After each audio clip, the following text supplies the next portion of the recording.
8 మంది బీజేపీ ఎంపీలు 8 మంది కాంగ్రెస్ ఎంపీల కంటే పొలాల్లో ఉండే దిష్టి బొమ్మలు నయం.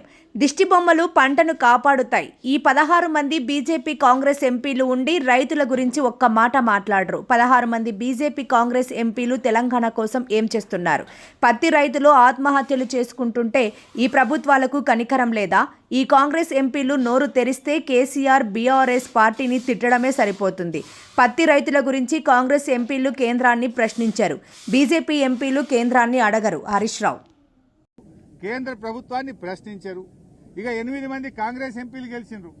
ఎంతసేపు కేసీఆర్ ను తిట్టుడు, బీఆర్ఎస్ ను తిట్టుడే. మీరు ఎన్నడన్నా పత్తి రై ఎందుకు గొంటలేరు అని పార్లమెంట్ లో 8 మంది కాంగ్రెస్ ఎంపీలు నిలదీశారా, ప్రశ్నించారా? కాంగ్రెస్ ప్రశ్నించదు, బీజేపీ అడగదు. ఇవాళ బీజేపీ ప్రభుత్వము బడా బడా పారిశ్రామికవేత్తలకు 1,00,000 కోట్ల రూపాయల రుణమాఫీ చేశారు. 1,00,000 కోట్లు మాఫీ చేశారు. మరి మా రైతులకు ఎందుకు చేయరు? బీజేపీ ప్రభుత్వం 1,00,000 కోట్లు బడా పారిశ్రామికవేత్తలకు మాఫీ చేశారు. మా పేద రైతులకు ఎందుకు చేయరు? ఇలా పత్తి పండించేదే ఎక్కువ గిరిజన రైతులు, బీసీ రైతులు, దళిత రైతులు, పేద వర్గాల రైతులే పత్తి పండిస్తూ ఉంటారు.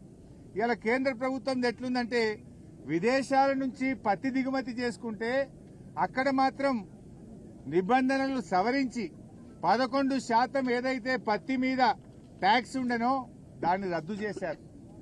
దిగుమతి సుంకాన్ని రద్దు చేసి విదేశాల నుంచి ఇబ్బడి ముబ్బడిగా పత్తిని భారతదేశంలోకి తెస్తా ఉన్నారు. దాంతో పత్తికి, మన రైతులు పండించిన పత్తికి డిమాండ్ తగ్గింది. వ్యాపారస్తులు కొనడం లేదు.